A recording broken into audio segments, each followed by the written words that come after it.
kale tubaaniriza abaleyi ba Unique Media mubale kubanga mugyekuumiddeko nga mugiriko ate ng'era muwagira bye tukola okutujjukiza nga buli kaseera tukyagala nnyo okutuwabula wamu n'okubeera nga tuwanyisiganya ebintu ebirowoozo eby'enjawulo. Samike ge mannya gange, leero cameraman sirina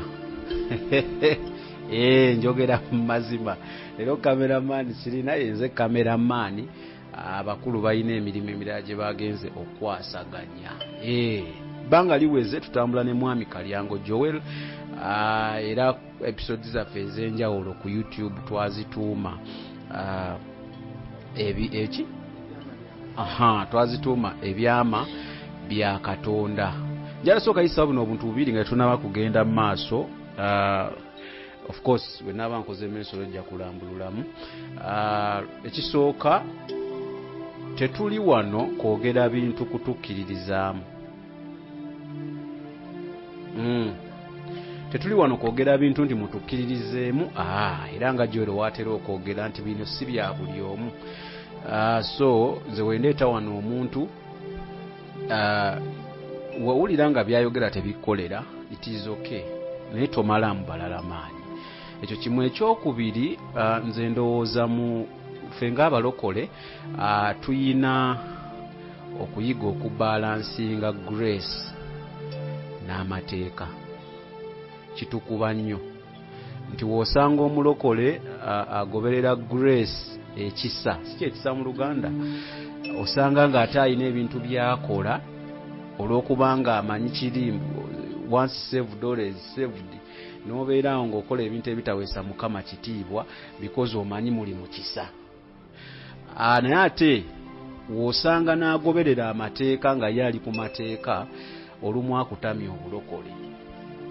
Lwaki nkijje ku ki? Waliwo mukwano gwange, si mukwano gwange naye nalabye comment emu we naajogera kajja kwetegera ng'abuuza nti mbuliza mwami Kalyango nti oba n'okugenda mu gyimu Mukama akikkiriza. Okitegeera?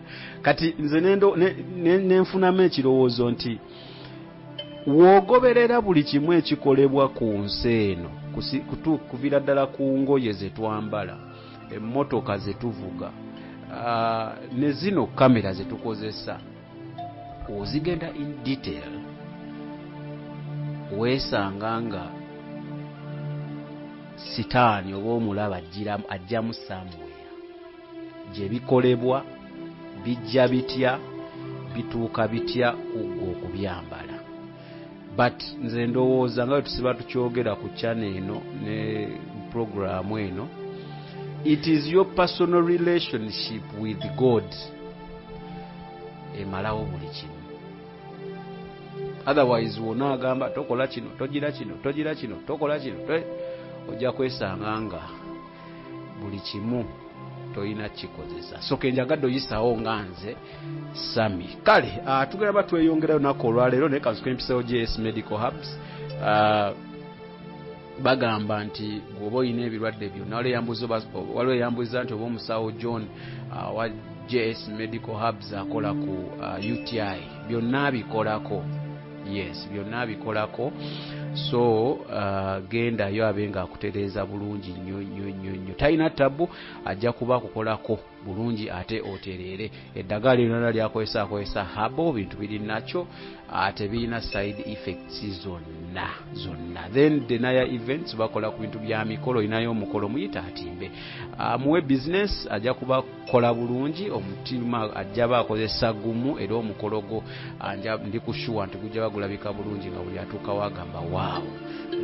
So munoonyeeko akutimbire decoration tannayongerako birala, naye tukkiriza nti Mukama wanaaba mu bulesize osanga anayongerako ebirala ebikolebwa mu mikolo, naye for now ali ku decoration yekka. Then ekya namba ezo eziri awo endala ziriko for adverts. Bulango bwe twetaaga okulaba nga tutambuza bulungi emirimu gya Katonda. Naawe kati ntumira yenna abeerako ng'alaba, ntumira buli omu alina kyasapootinga ku channel eno, era n'ennyongero kikujjukiza nti twetaaga kamera, yenna asobola okutuwa kamera, okutubuleesinga ne kamera, oba kyonna ky'oyinza okutuwa okugezaako okulaba ntutuukiriza ekyo kye twagala nga ku Unique Media, ajja kuba tukoze bulungi nnyo sikaka, era siina gwe nsabiriza wabula ntaddewo bwetaavu bwaffe gwakwatibbwako osobola okuba nga otunoonyako nawe engeri tukikwasaganya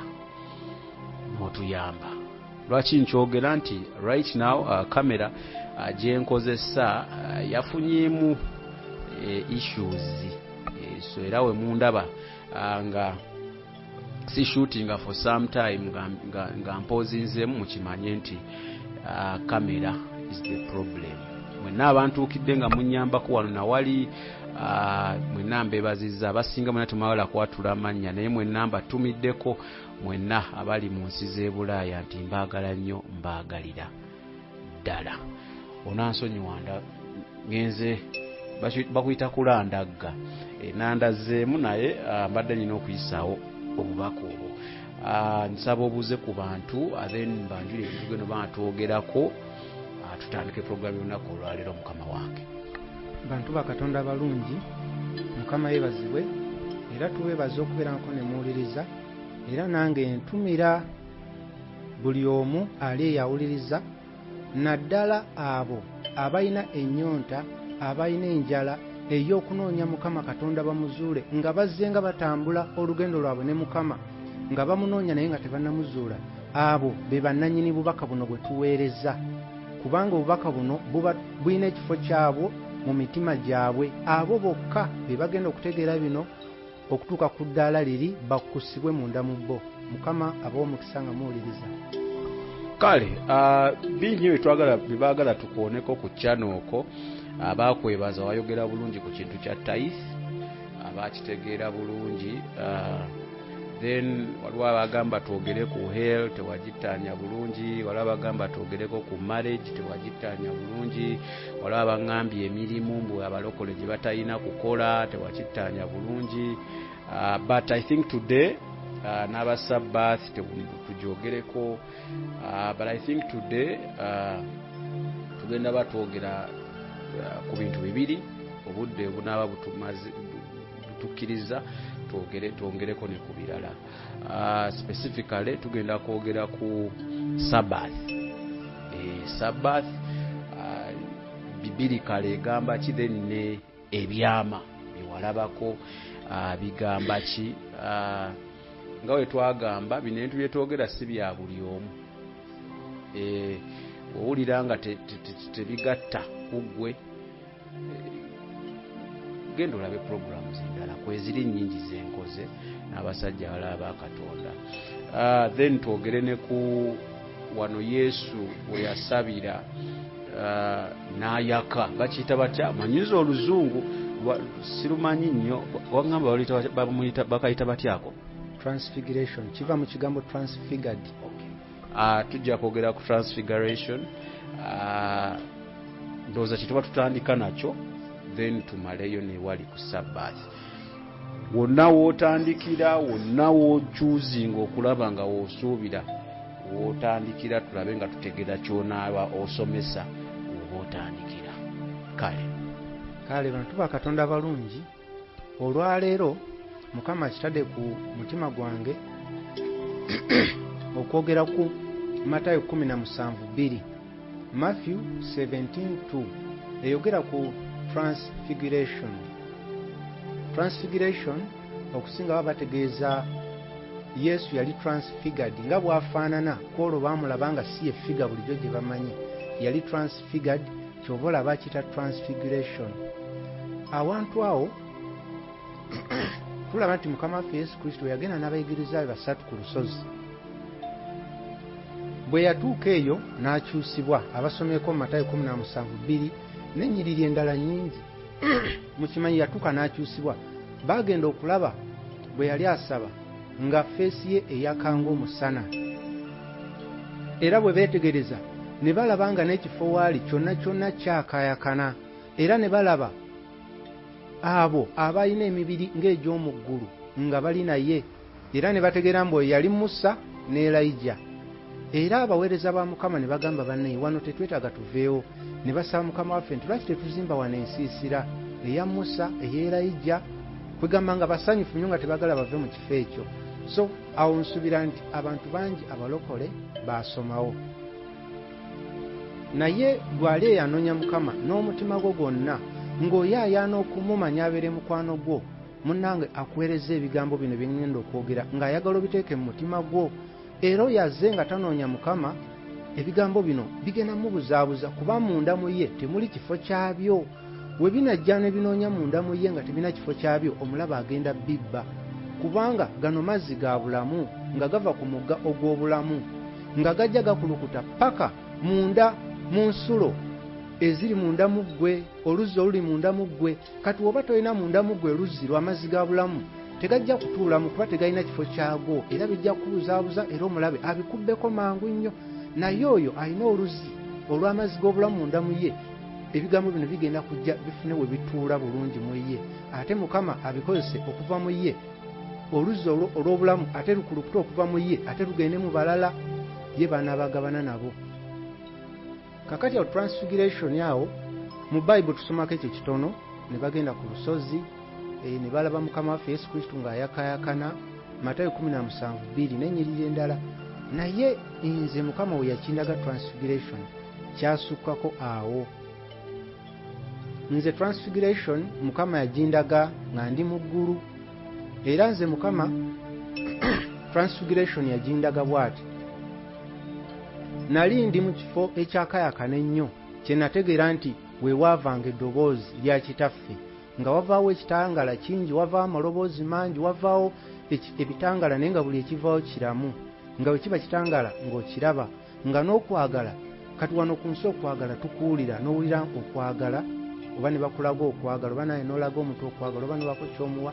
Naye mu ggulu okwagala tetukuwulira buwulizi kyokka, n'okulaba tukulaba n'amaaso n'ogamba kuno kwagala, ng'era olaba nti kino nga kwagala kukwatibwako nga osobola okukwata ku kintu eri okwagala okukwatako.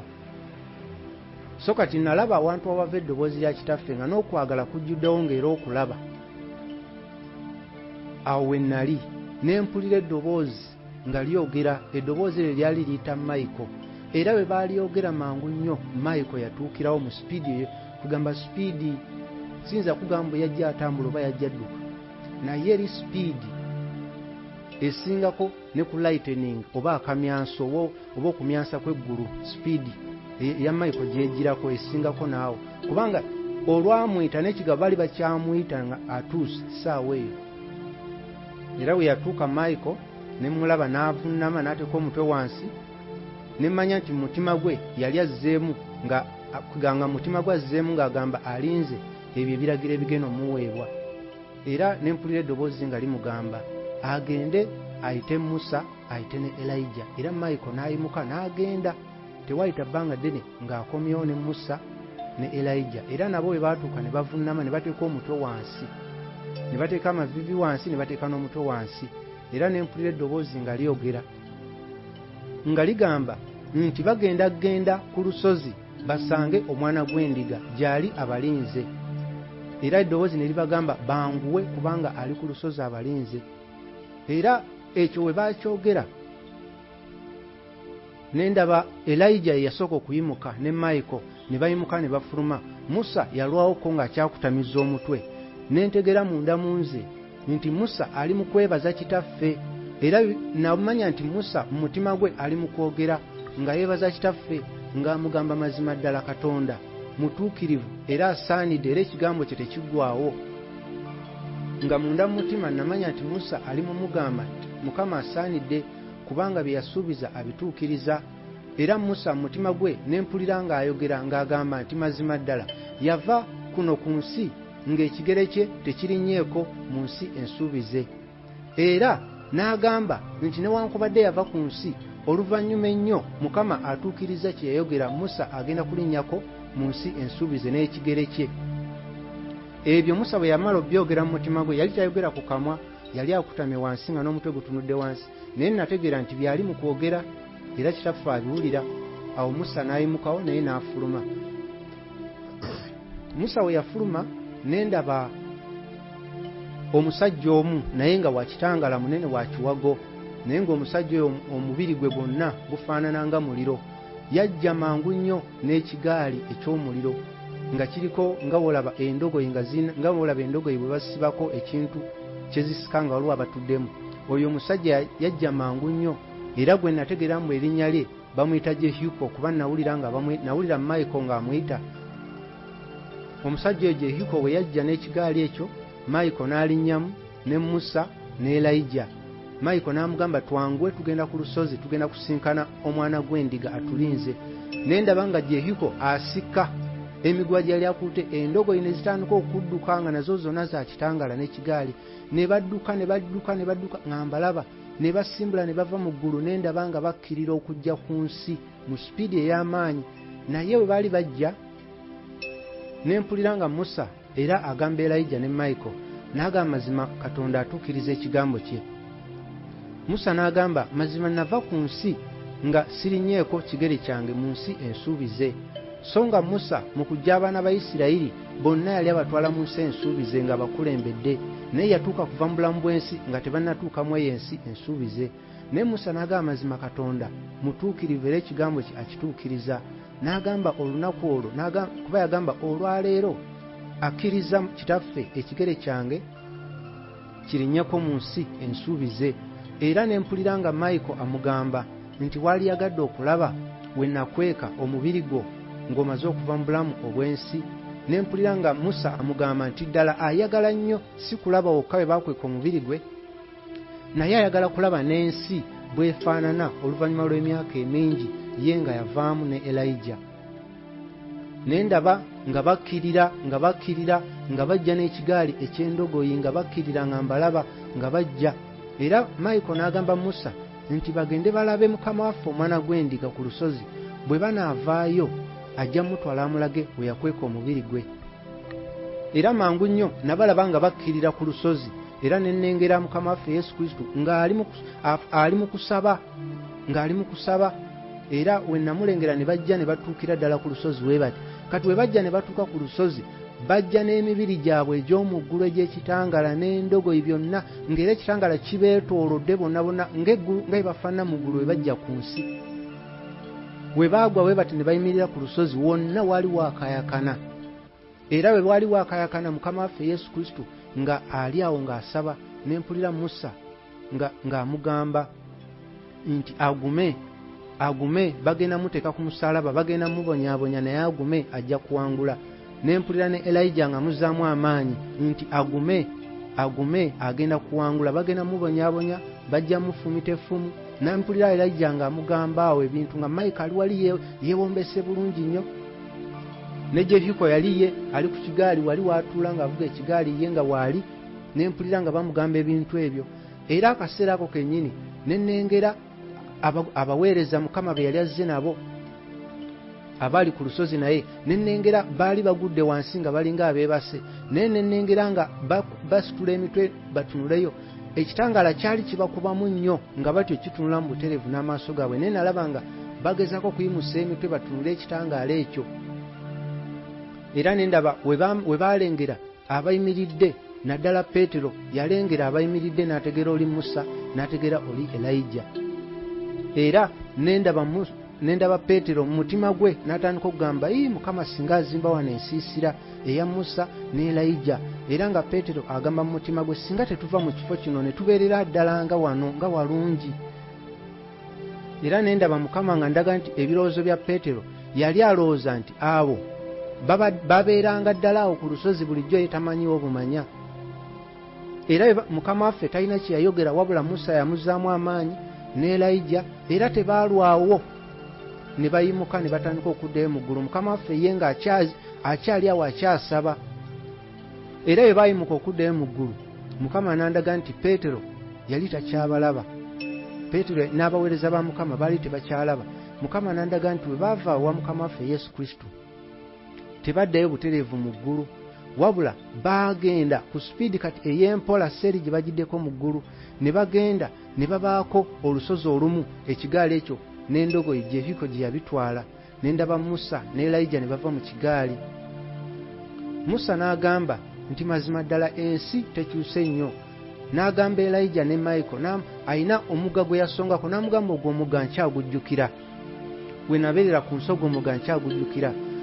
N'abako n'ensozi yalaba, n'agamba n'ensozi nnyingi nkyazijjukira, tezikyuse nnyo.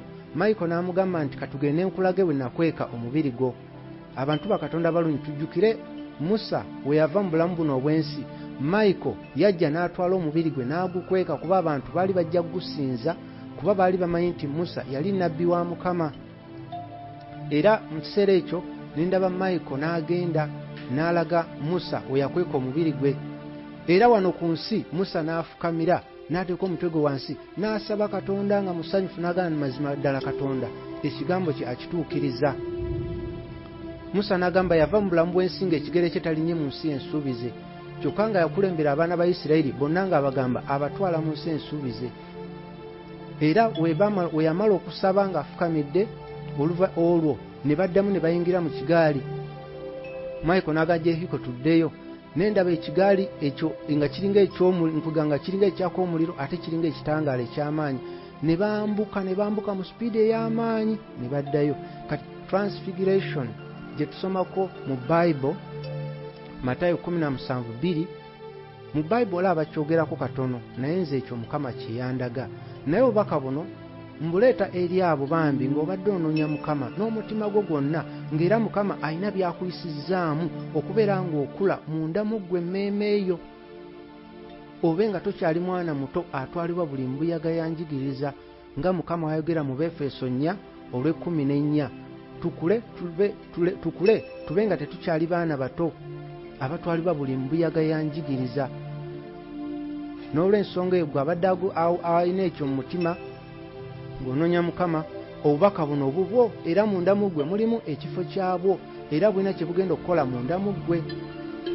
Okay, kati of course gwe bakulaze gwe walaba nga tebannajja, so process yonna Yesu yali asaba wano kuwaffe wano kye tulaba nga asaba. Saala ki eyo, kubanga yali tasaba gusooka, bulijjo yali asaba. Saala ki eyo gye yali asaba oba wafuna omukisa enewo giwulirako, eyaleetera bamalayika omuli Michael okugamba leero tukke? Simanyi wafuna omukisa ogiwulirako. Essaala Mukama gye yali asaba, era nzikiriza nti naawe okubuuza ekyo ekibuuzo, nzikiriza munda munze mbu si magezi go, wabula Mukama yakikuwadde ng'ayagala abawuliriza bategeere bino. Essaala eyo nakitegeerako nti Mukama yali asaba obuyinza obwa kati leero kye tuyita revival. Yali asaba obuyinza obw'okukyusibwa ekyamutukako ku lusozi olwo ng'akisabira ggwe nange buli muntu. Yali asabira ekkanisa ekyusibwe nga ye bwe yakyusibwa n'ayakaayakana ng'omusana, nga asaba ekkanisa ekyusibwe. Yali asaba buyinza obwo, kuba tujjukire Mukama waffe Yesu Kristo we yali nga asabira abalwadde ne bawona, bamuzibe, nga alina n'obuyinza okugoba emizimu. Kitegeeza obuyinza yali abuyina, naye ate we yazuukira n'agamba mpeereddwa obuyinza. Kati obuyinza yali wano, yali tasaba bwagoba mizimu kuba olwedi yali agigoba n'okuwonya, wabula yali asaba buyinza bwa kukyusibwa. Ekyo abasinga ensi kyerinda kye bayita revival, kye bayita open heaven. Ekyo kye yali asaba, nga we yakyusibwa nga asaba ekkanisa, naye etuuka ekiseera ekyusibwe eyakeeyakane ng'omusana. Olwo obwakabaka bwa Katonda bube nga buzze ku nsi, olwo kyagala kikolebwe ku nsi nga ekikolebwa mu ggulu. So eyo essaala Mukama yokka gye yali asaba, ng'era ategedde obulumi bwagenda okuyitamu. Era obulumi bwe bwali nga abutegedde bwagenda okuyitamu, yakaaba n'amaziga. Era kyobula Musa yajja n'amuzzaamu amaanyi. Era kuba essaala we yagisaba kitaffe yagiwulira, kwe kugamba Musa ne Elijah bajje boogereko naye, era we bajja ne bamuzzaamu amaanyi. ne bamuzaamu amaanyi ne bamubulira nekyagenda okuyitamu ekyo nyinza okubulira ku ssaala eyo. Kale ku nsi kusinziira ku Bayibuli bwenayita na basajja ab'enjawulo bonna bakyogera bagamba twonoona olumu mu butamanya n'oyonoona. Of course newobo abamu boona bamanyi n'okumanya kino kigale totwala ssente za musajja n'awoza. Ekibuuzo kyendeeta wali njala tukigaziyeemuko katono ekyaviirako Angel Michael okukweka omubiri gwa Moses nga point gyawa abantu baali bagenda tandika omusinza bwe banalaba bwe bamuziise. Yes. The first question eno yo njagalako yes or no, then mbuze ekiddako kyogenda okunyonyola. Ekintu ekyo mu nsi yakati ne mu kanisa yakati, ndi mu kanisa siri bweru, ndi kubalokole kati mu kanisa, okirabawo titulina be tusinza. Ekintu ekyo nange nina gye nkiraba nga basinza eyafa. Kakati abo sijja bagenda mukuba basinza eyafa nga balina ensonga zaabwe, naye njagala otunnyonnyole waliwo abakikola mu butamanya. Because olumu otuuka ku kyaki ng'oli olaba akikozesa ayinza oba alina byabwe naye ng'abikozesa butamanya nga gundi ye buli kimu yalinga Katonda. Tutera okikola nga tetumanyi, era bwe tuba tukikola nga tetumanyi ffe nga tulowooza tuli mu kkubo golokofu, tukikola tutya so that tuleme bintu tubikola tutya mu butamanya. Because wona abyogerako tujja bitegera, oli ategeraga kisambadde nkola kino naye nga tesiina kikola. Tubikola batatya, ndi ku baana ababikola nga tebamanyi. Because bali ababimanyi wosinze eyafa gobikola omanyi. Ndi kuyamba ono omugoberezi abikola nga tamanyi.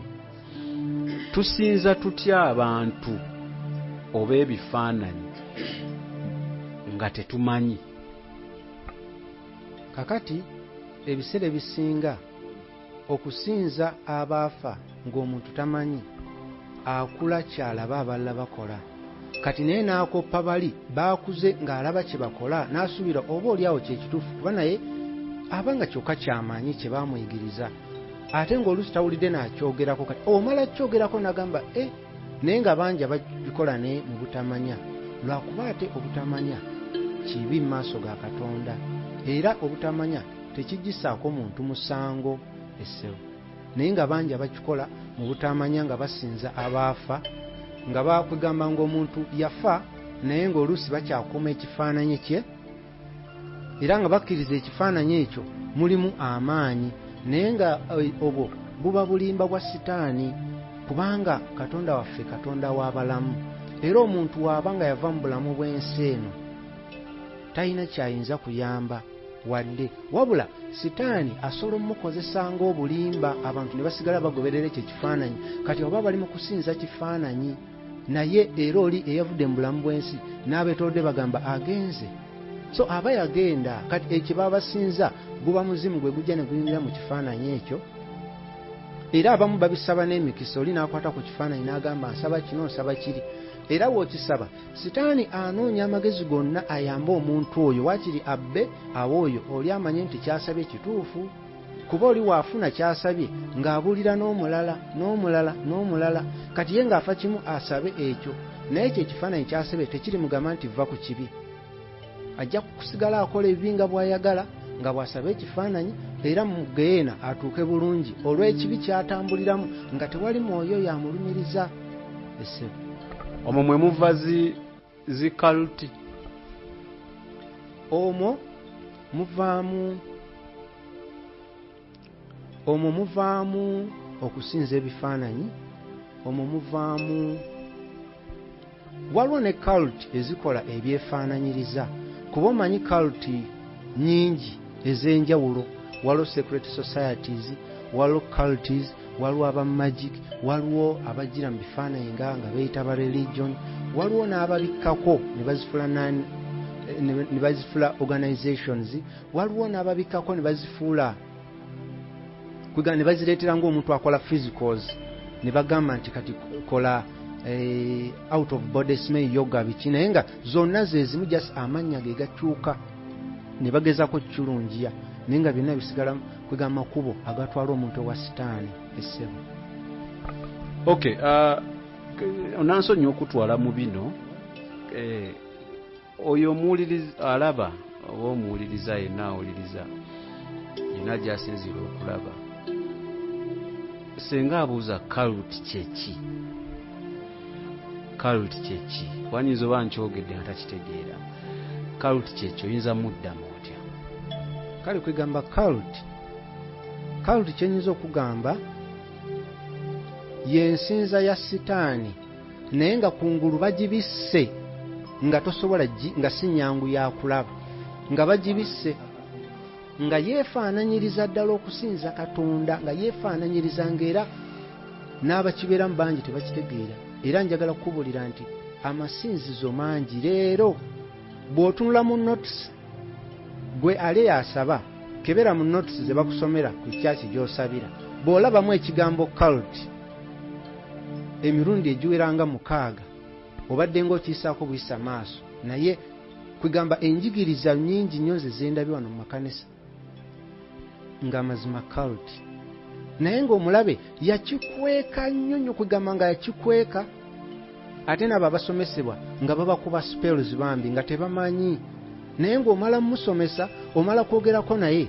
bw'oyogera naye ekitangala ekiva mu ggwe ne kimutomera, we kimutomera ekizikiza mu ye ne kitandika okuvaawo, kati ekizikiza ekibadde kimuleetera okuba nga talaba ekivaawo n'atandika okugamba sooka oleke waliwo ne kino, naye nga bulijjo abadde tabiraba. Kati cult zo zireeta darkness munda mu mitima gy'abantu naye nga bambi baba tebamanyi. Kwegamba ye sitaani mukujjukujju nnyo, kubajjukira sitaani yali malayika, kati wisdom gy'alina teyenkanankana ya mwana wa muntu. Kati omwana w'omuntu yeetaaga Kristo asobole okutegeera. Waba talina Kristo tewali muntu alina magezi nga ga sitaani, tewali alina wisdom nga ya sitaani. Mwana w'omuntu kati cult sitaani agikweka nnyo. Bw'owulira cult owuliranga olowooza oba n'asanga banyenyansaasi nedda ssebo si we kibeera, bambala masuuti ne bakwatira ddala bayibuli zaffe zino ne bakola n'amasomero amanene ennyo era ate nga bagamba ga Katonda. Kati kwegamba kikwekeddwa nnyo era byebimu ku bintu ebyewuunyisa abantu nga bavudde mu bulamu buno ne batuuka mu maaso ga Katonda Mukama n'abalaga amazima, omuntu n'afukamira n'akaaba nga munda yejjusa, naye ng'obudde buweddeyo nga munda ye nga yatrustinga muntu olw'obunene bwa essinzizo, olw'okuba essinzizo lirina amasomero, olw'okuba kwega lirina abantu, nga muli mutima agamba abantu bano tebayinza kuba bakyamu. Naye erabira nti ekkubo funda erigende wa Katonda n'abaliraba batono kyokka ye agoberera eddene. Naye omuntu wava mu bulamu buno tolaba nti abantu bayogera, buli omu ng'olaba ayogeza oba malalo baki. Njagala nkuwulira oluganda, nze ndabyeko abantu abavudde mu mubiri gwabwe bayitirivu bakaaba amaziga ne bejjusa nga ssente ze tezikyamuyamba, ebitibwa tebikyamuyamba, oba abadde alina ddaala ki mu kyaki, oba abadde bishop oba ki, nga tebikyamuyamba, era atuuka ali bamalayika ne bamutunuulira we bati ng'omukisa yagwina, nga byonna tebikyayamba, tebina wadde amakulu. Era nno beeyina kwegamba bayina omukisa abo abawulira bino bye twogera ne babiteeka ku mutima.